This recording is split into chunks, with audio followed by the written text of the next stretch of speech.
Hello and welcome to the library Odisha जियोग्राफीर यहाँ हूँ सेकेंड वीडियो। यार पूर्व वीडियो रे आमे ओडिशार ओभरव्यू अवस्थिति इंपोर्टेंट रिवर क्लाइमेट एवं एनिमल एंड प्लांट लाइफ बाबद जानी से वीडियो को आपण माने एई चैनल जाई देखि परिबे। एबे आगो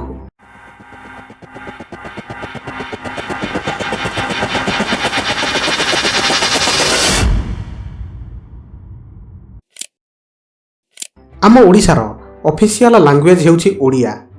इयरली 21st सेंचुरी समय ही ओडिशार बहुत ट्राइबल पीपुल ओडिया भाषा को सेमानकर प्राइमरी लैंग्वेज भाव में आडप्ट कर ओडिया भाषा को छाड़देले ओडिशा रे ऑफिशियली आहुरी 22टी ट्राइबल लैंग्वेज अच्छी।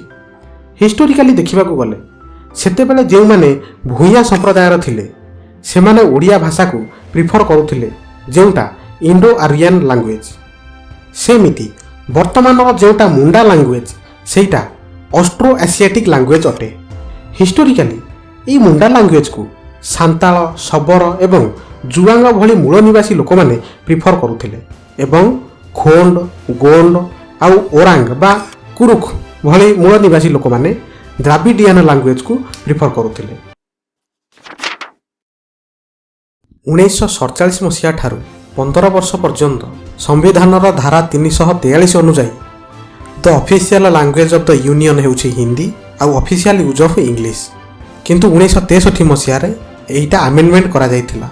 फॉर द टाइम बीइंग भारतर संविधान कौनसी भाषा को नेशनल लैंग्वेज रो स्टेटस देउ नाही। आम संविधान अष्टम शेड्यूल 22टी भाषा को रेकग्निशन दिए। 2001 मसीहार सेंसस अनुसार भारत में 122टी मेजर लैंग्वेज एवं 1569टी अन्य लैंग्वेज अच्छी। 2014 मसीह ओडिया भाषा क्लासिकल लैंग्वेज रो स्टेटस पाइथिला। जदि एक्जाक्टली डेट कथा कहिबी 11 मार्च 2014 मसीह ओडिया भाषा 6th क्लासिकल लैंग्वेज बोली मान्यता पाइथिला। सेमती 2005 मसीह संस्कृत भाषा क्लासिकल लैंग्वेज बोली मान्यता पाइथिला। आयतन दृष्टिकोण ओडिशार 30टी जिला भितर सबुठु बड़ जिला हेउछि मयूरभंज। किंतु जदि आमे पॉपुलेशन वाइज देखिबा ताहले मयूरभंज हेउछि राज्यर तृतीय बृहत्तम जिला। मयूरभंज जिला 1 जनवरी 1949 मसीह जिलार मान्यता पाइथिला। 2011 मसीहा सुधा मयूरभंज जिलार टोटाल पॉपुलेशन हेउछि 25,19,738। बारिपदा रायरंगपुर करंजिया एवं बाहालडा हेउछि मयूरभंज जिलार मेजर टाउन गुड़िक। मयूरभंज जिलार टोटाल आयतन हेउछि 4022 स्क्वायर माइल बा 10,418 स्क्वायर किलोमीटर। यही 10,418 स्क्वायर किलोमीटर एरिया भितर 4,558 स्क्वायर किलोमीटर हेउछि फॉरेस्ट। सेहीपरि भाबरे 30टी जिला भितर सबुठारु छोट जिला हेउछि जगतसिंहपुर। किंतु जदि आमे पॉपुलेशन वाइज देखिबा ताहले जगतसिंहपुर राज्यर 19तम जिला। जगतसिंहपुर जिला 1 एप्रिल 1993 मसीह जिलार मान्यता पाइथिला। Vide government notification number 14218/R dated 27/3/1993 एवं EOG नंबर 459 डेटेड 1/4/1993। 1993 मसीहा पूर्व जगतसिंहपुर जिला कटक जिलार गोटे पार्ट थिला। 2011 मसीहा सुधा जगतसिंहपुर जिलार टोटाल पॉपुलेशन हेउछि 11,36,971। राज्यर 30टी जिला भितर गंजाम जिलार पॉपुलेशन सबुठु अधिक अर्थात 35,29,031 एवं देवगढ़ जिलार पॉपुलेशन हेउछि सबुठारु कम अर्थात 3,12,520। ओडिशार संपूर्ण पॉपुलेशन रो 5 भागरु 2 भाग हेउछंती शेड्यूल्ड ट्राइब आउ scheduled caste with due respect to all people of state Odisha। ये जो government designation scheduled tribe indigenous people मानक ठारे एप्लीकेबल हुए बा लागू हुए जो माने इंडियन सोशल पदानुक्रमर प्राधान्यतार बाहर अटंती। सेमिति ये जो गवर्नमेंट डेजिग्नेशन शेड्यूल्ड कास्ट ताहा कास्ट सिस्टम रे लो पोजिशन को एप्लीकेबल हुए। यह छड़ा ओडिशार ट्राइबल पीपुल्स अर्थात आदिवासी पर्सनाली मु आदिवासी को मूल निवासी कहे जहाँ भी हो ओडिशार ट्राइबल पीपुल मानकु 3टी भागरे विभक्त करा जाए केवल भाषागत दृष्टि। ଆମ ଓଡ଼ିଶାର ଇକୋନୋମି ହେଉଛି ଭାରତର ଫାଷ୍ଟେଷ୍ଟ ଗ୍ରୋଇଂ ଇକୋନୋମି ଭିତରୁ ଗୋଟିଏ।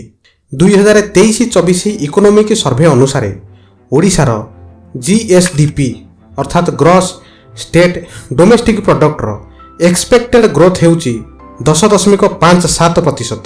ଓଡ଼ିଶାର 5 ଭାଗରୁ 3 ଭାଗ ପପୁଲେସନ୍ ହେଉଛି ୱାର୍କିଂ ପପୁଲେସନ୍, ଯେଉଁମାନେ ମୁଖ୍ୟତଃ ଏଗ୍ରିକଲଚରରେ ଏନଗେଜ୍ଡ। ଓଡ଼ିଶାର ଟୋଟାଲ ଏରିଆର 1/3 ଜାଗା କଲ୍ଟିଭେଟେଡ୍ ଲ୍ୟାଣ୍ଡସ୍ ଅଟେ। ସେଥିମଧ୍ୟରୁ 3/3 ଲ୍ୟାଣ୍ଡରେ ମେନଲି ଧାନ ଚାଷ କରାଯାଏ।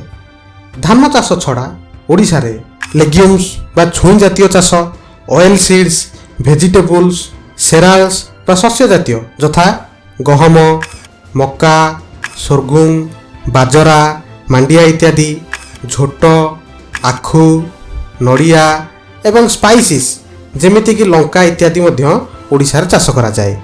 ଓଡ଼ିଶାରେ ଲୋ ସନଲାଇଟ୍ର ଆଭେଲେବିଲିଟି, ମୋଡେଷ୍ଟ ସଏଲ୍ କ୍ୱାଲିଟି, ଫର୍ଟିଲାଇଜର ଗୁଡ଼ିକର ଲିମିଟେଡ୍ ୟୁଜ୍ ଏବଂ ମନସୁନ୍ ବର୍ଷାର ଟାଇମିଂ ବେଳେବେଳେ କମ୍ ଶସ୍ୟ ଅମଳର କାରଣ ହୋଇଥାନ୍ତି।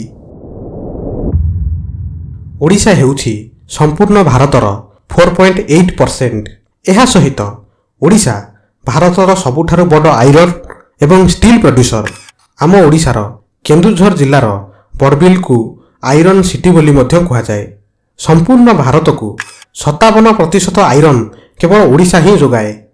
ବର୍ତ୍ତମାନ ପର୍ଯ୍ୟନ୍ତ ଓଡ଼ିଶାରେ ଟୋଟାଲ 209 ସ୍କୋୟାର କିଲୋମିଟର ଜାଗାରେ ଆଇରନ୍ ଓର୍ ଗଚ୍ଛିତ ଥିବାର ଅନୁସନ୍ଧାନ ସରିଛି।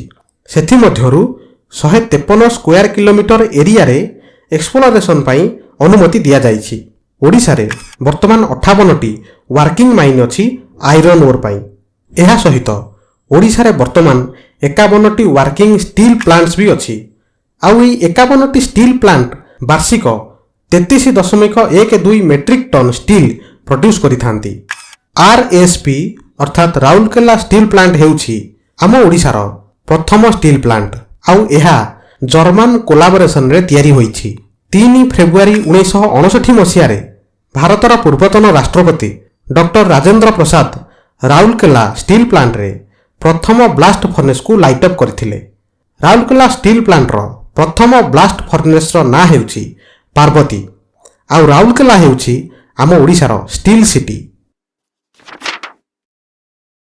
ଆଇରନ୍ ଆଉ ଷ୍ଟିଲ୍କୁ ଛାଡ଼ିଦେଲେ ସମ୍ପୂର୍ଣ୍ଣ ଦେଶର 33% ଗ୍ରାଫାଇଟ୍ ଏବଂ 25% କୋଇଲା ଓଡ଼ିଶା ଉତ୍ପାଦନ କରେ।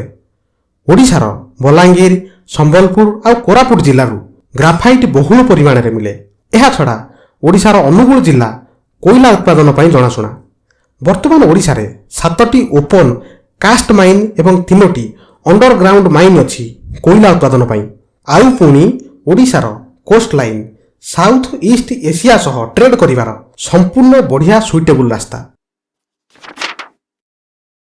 ଓଡ଼ିଶାର ଗାଁ ଗୁଡ଼ିକ ଯଥା ଗୁରୁଡ଼ା, ପାଲସା, ସିଲଜୋରା, ତାଡ଼ପାଣି, ବଡ଼କାଳିମାଟି, ବାଲଟାରେ ଲୋକେଟେଡ୍ ଥିବା ଓର୍ ମାଇନିଂରେ ଏବଂ ନୟାଗଡ଼, କେଉଁଝର ଜିଲ୍ଲାର ବଡ଼ବିଲରେ ଲୋକେଟେଡ୍ ଥିବା ମାଇନିଂରୁ ମାଙ୍ଗାନିଜ୍ ଉତ୍ପାଦନ କରାହୁଏ। ଓଡ଼ିଶାର କେଉଁଝର ଜିଲ୍ଲାର ଯୋଡ଼ାଠାରେ ରାଜ୍ୟର ପ୍ରଥମ ଫେରୋ ମାଙ୍ଗାନିଜ୍ ପ୍ଲାଣ୍ଟ ତିଆରି ହୋଇଥିଲା। ଆଉ ଏହି ferro manganese plant Tata iron and steel company limited ଦ୍ୱାରା ପରିଚାଳିତ ହୁଏ। ବର୍ତ୍ତମାନ ଓଡ଼ିଶାରେ 17ଟି ୱାର୍କିଂ ସିମେଣ୍ଟ ପ୍ଲାଣ୍ଟ ଅଛି। OCL ଇଣ୍ଡିଆ ଲିମିଟେଡ୍ ହେଉଛି ଓଡ଼ିଶାର ପ୍ରଥମ ସିମେଣ୍ଟ ଇଣ୍ଡଷ୍ଟ୍ରି। ଏହା 1949 ମସିହାରେ ରାଜନଗରଠାରେ ତିଆରି ହୋଇଥିଲା। ଏହି ରାଜନଗର ସୁନ୍ଦରଗଡ଼ ଜିଲ୍ଲା ରାଉରକେଲା ଠାରୁ 50 କିଲୋମିଟର ପଶ୍ଚିମ ଦିଗରେ ଅବସ୍ଥିତ। ଓଡ଼ିଶାର ଅନୁଗୁଳ ଜିଲ୍ଲାରେ ବହୁଳ ପରିମାଣର ଆଲୁମିନିୟମ ପାଇଯାଏ। ଝାରସୁଗୁଡ଼ାରେ ଅବସ୍ଥିତ ଆଲୁମିନିୟମ ସ୍ମେଲ୍ଟର ଝାରସୁଗୁଡ଼ା ପ୍ଲାଣ୍ଟ ହେଉଛି ୱାର୍ଲଡର ସବୁଠୁ ବଡ଼ ଆଲୁମିନିୟମ ପ୍ଲାଣ୍ଟ। ଏହି ପ୍ଲାଣ୍ଟ ପ୍ରତିବର୍ଷ 1.8 ମେଟ୍ରିକ୍ ଟନ୍ ଆଲୁମିନିୟମକୁ ସ୍ମେଲ୍ଟିଂ କରିବାର କ୍ଷମତା ରଖେ।